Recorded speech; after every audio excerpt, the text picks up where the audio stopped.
Welcome, Professor and writer, Professor Kumar Panday from Nepal. He is now living in Norway, and he's also the president of International Pan Nepal Center. He is involved in very many literary and academic initiatives, both in Nepal and international context. So you are welcome to our Nordic Asian literary evening.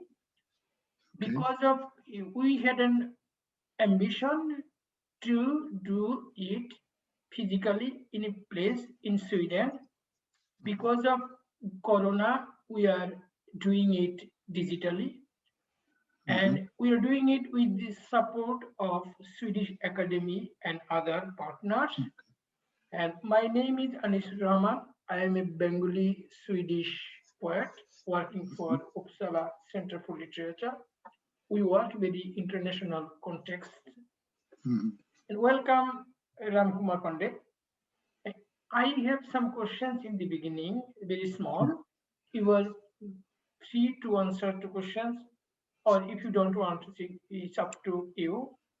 Then I will request you to read some of your text. And Kumar, you are the president of International PAN. The main work of International PAN is to protect and promote the right to freedom of expression. In the South Asian context, would you like to give us what is the state of freedom of expression in South Asian context, with a focus on India, Nepal, and other countries? Okay. Good morning, everybody. Thank you very much. First of all, I would like to thank organizers for providing this opportunity to express my words in this valuable symposium of Nordic countries. Long ago, I have visited Sweden actually. This time also I was supposed to visit, but due to Corona, it is not possible now. Thank you, Anishur, for providing me this opportunity. Actually, while talking about the situation of literature in Asian countries, basically Nepal and India. In Nepal, this time we have freedom of expression much, and as a result, recently the political change happened recently. So people were just demonstrating in the street and demanding reinstallment of monarchy and also Hinduism. So now people can talk anything, everywhere. But recently, the big change happened. So anyway, in India also, I found people are talking much and they are enjoying freedom.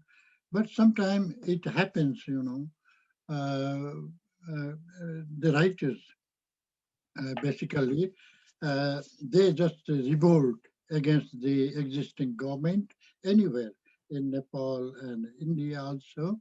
So even though they are enjoying freedom of expression, sometimes they may suffer. Some journalists also, they suffer. We found that. So in my country, actually, now people, mostly writers, they are living at home, and even though they are just talking through Zoom symposium, They are arranging and they are just reciting poems like that. But now we don't have any activities outside. But the people, they are just coming in the street to oppose the government activities. So not so big problem of freedom of expression this time actually. But before it was really very difficult because the government they don't like even the writings of the governmental uh, problems. They don't like. People are showing. Mostly journalists are writing. Sometimes they don't like. But now it is okay. I think. And my country, I want to tell few things about my country. Nepal, you might know, a small country comprised in short length and breadth, but big in height dimension, which is unique in nature, I think. Nature and culture diversities. We have a lot of cultural diversities, not only natural diversities. And we have, 125 ethnic communities, ethnic groups, and 123 spoken languages. So many languages, even though we are in a small country, there are so many diversities in communities finding. And our country has, you might know, the Vedic Shiva civilization, Shiva civilization, a long history of Kingdom of Nepal. Uh, you know, we are independent country since the birth of the country, and China and India are our neighbors, brothers, and they are very big, in everything, just development and anything, power. Uh, but Nepal is tiny country. But even though Nepal is surviving as an independent country, Nepal actually is the creator of a Vedic Hindu and Buddhist philosophy. Nepal is the center of Vedic Hindu and Buddhist philosophy and thoughts, very mature, very long-lasting thoughts we have, and peaceful and happy people because we are getting directives from Vedic, very old uh, uh, Vedic tradition, and also Buddhist tradition. You might know better since long we are enjoying that. And another important thing is Sanskrit, one of the oldest and refined languages is the mother of Nepalese language, actually. Mother of Nepalese language is Sanskrit. Nepali language is our national language. We have one Sanskrit poem written by Anu Param around 6th century. We have that. And in Nepali language written form, we have 981 AD.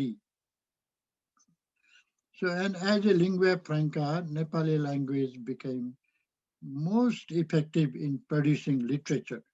In producing literature, Nepal is really powerful, prominent poets. Nepal has, Nepal has very prominent and powerful poets like Bhanubhakta, who has written Ramayana in Nepali language first time. So he is also known as an unifier of Nepali language. And Motiram Bhatta, another very powerful poet, very young poet, but he has done many things. He has contributed a lot of things, literary things. And another Leknath, traditional type of poet, but very effective.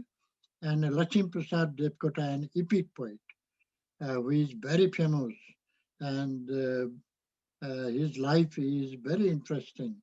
And Balkrishna Sama, another giant writer and even artist and a dramatist, very famous dramatist. And another Madhav Gimire, the traditional poet. Recently, he died this year. So there are many renowned poets. They have contributed a lot in literature, but we could not have translated their works. Some of them already, just like Mahakavi Devkota, the epic poet Devkota. Devkota has some works has been translated, but not sufficient.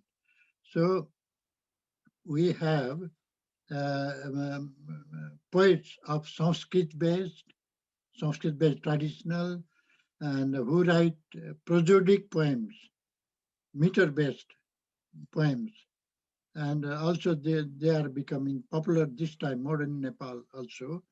And we have folklore-based poems like Teej Geet, Teej song, the festival, one of the festival, women's festival time, they sing song, which we say Teej, and Asare Geet, that is the seasonal, the farmers, they sing. The Asare, very, very popular, and many types of such popular songs in the mountain villages of Nepal still we have. And there is one Lok Dohori, very famous, a popular folk song, which is most popular in modern Nepal also. In Lok Dohori, the male and female, even children create song as question answer instantly. They just create question answer instantly, and spontaneously they can go hours and hours. This is very, very, very interesting, and I think nowhere in this world this type of Lokdori song, even the children can sing that type of competition. They can song competition, something like that. Similarly, a poem based on traditional subgenre like Jhaure, Muktak are influenced much like Jhaure, very famous Jhaure style poem, and, which is created by our epic poet Muna Madan. Is very small book, but very, very popular and very famous. Uh, the tradition of modern poem also innovative in Nepal. While talking about modern innovation of the poem, Mohan Koirala, he has created very abstract poems. So the poets are also, using different type of styles and different experiments in the poems. In my case, I have written humor poems basically because we lack humor poems in Nepal. As a humor writer, as people of Nepal know me as a writer of humor, I have written humor poems and also children's poems also, uh, because we lack children poem also. So I have also started writing children poems. And recently, haiku. The haiku, the shortest poem from Japan, Japanese style short poem, haiku. I am also working on that, and I have published 4 or 5 books on haiku. And Shijo, another small poem that is Shijo, that is from Korea. Korean small poems like haiku, but more letters in this poem. So I have written two, three books also in Shijo, like short style poems of Korean culture. And Muktak is like sonnet of English people. So Muktak very popular, become very popular, and Ghazal from Arabian culture also we are adapting, and Ghazal also becoming very popular, and modern poems also. So just I have written 1.5 dozen books on poems. I have written poems and collected about 1.5 dozen books. Um, in totality, I have written more than 100 books on that. 50% is in English, uh, and 50% other things, academic and humor, stories like that. In modern poems, I have published two collection of English poems, modern style English poems, which I will recite one from that, and one separate theoretical short style poetry of my, you know, um, thoughts about short style poems. I have written some theoretical books, which is published in 1984 also. First book, first of my poetry books published in 1984. And my recent book in English is Water Waves, small books, and which was published in 2017, and Road Rider, that is another book published in 2012. I have published several haiku books. Here I would like to recite on modern poems and a few haiku. First of my poem, first poem I would like to recite is Bow to the Buddha, Bow to the Buddha, Bow to the Buddha. As you know, Buddha is the Prince of Peace and the light of the earth, was born in Nepal. I would like to dedicate this poem for world peace. My poem, Bow to the Buddha. Here I would like to recite. We are dreaming only, we are dreaming only a world of freedom, a world of non-violence, a world of humanism, a world of beauty, but think it is a world of humanity never listened by leaders because they are dumb. They have eyes to see heaven of their own bed, of their own dreams, of their richness. These are the causes of their deepness. They have no time to observe pictures of poverty. They have no time to appreciate creativity. Yes, they are hiding just in the back of Buddha. Yes, they are hiding just in the back of Buddha. Shadow side of sadness. We are in front row to bow heavenly happiness of peace. If you have human heart, if you have human heart, if you have wisdom in mind, try to save mankind, try to save the earth. Search in, in front of Buddha, stand in front of Buddha, bow to the Buddha. This poem is from my collection, Water Waves. One short poem, like Muktaki style in English, which is something like sonnet, short but very sweet. Generally, this type of poem is just rising in Nepal this time. So only one example I would like to recite my writing. Man remains no man if he has horn.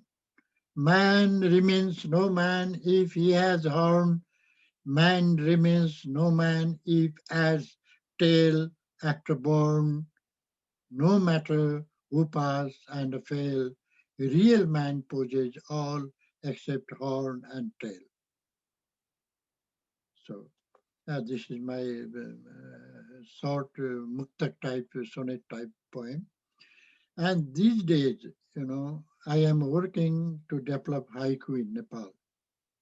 So I am the president of Nepal Haiku Center also, and also honorary member of World Haiku Association.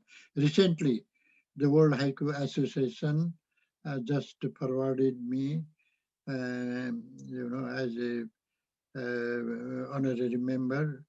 Um, and I am personally busy in creating haiku and haiku related activities this time. Much more time I have given in these things.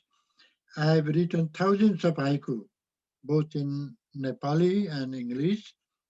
Here, I would like to recite my few haiku from my haiku book, uh, haiku. Haiku. I am going to recite my haiku. Looking for water, beautiful kimono, the pond dried up. Looking for water, beautiful kimono, the pond dried up.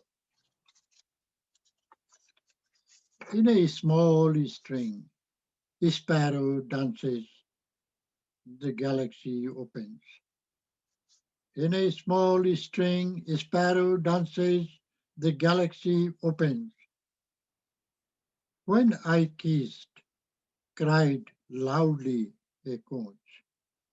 When I kissed, cried loudly a conch. Beautiful age like river flowed somewhere. Beautiful age like river flowed somewhere. Each Friday a tower falls to fill up empty ocean. Each Friday a tower falls to fill up empty ocean. Oh God, are you fine? People are dying. Oh God, are you fine? People are dying. This haiku was written 2011, last one, uh, while Japan was suffering from tsunami. So I think this also can be dedicated to the corona also. The situation is very bad. So, oh God, are you fine? People are dying. So this is my last, this is another haiku. And other three, four haikus. Diamond Hills, Diamond Lake, Diamond Trap. Diamond Hills, Diamond Lake, Diamond Trap. Playing flute, playing ball, menu of life. Playing flute, playing ball, menu of life. Tree standing, stream flowing, stars falling. Tree standing, stream flowing, stars falling. Rising sun, new road, welcome home. Rising sun, new road, welcome home. As a president, this is only my haiku and poems. So, as the president of PAN International and a Traditional Poetry Writers Association of the World and the Nepal Haiku Center, here I would like to invite interested poets and writers to visit Nepal next year after September to create some poems in the laps of the Himalaya. So uh, I am just requesting all Nordic poets, writers to visit Nepal and enjoy another type of natural beauty in Nepal. I'm enjoying here in Norway, um, different environment and something similar also. Uh, but in Nepal, I think the Nordic poets and writers can enjoy and write poems, stories, and essays, and travelogue. So some of my friends already came uh, from abroad in Nepal, and we organized programs, and they liked it very much. So, as a president of different international and national organizations, I would like to request all poets and writers. Thank you this much today. Thank you, and we hope to listen to you again soon, any other occasion in Sweden and other contexts. Okay. And thank you for everything.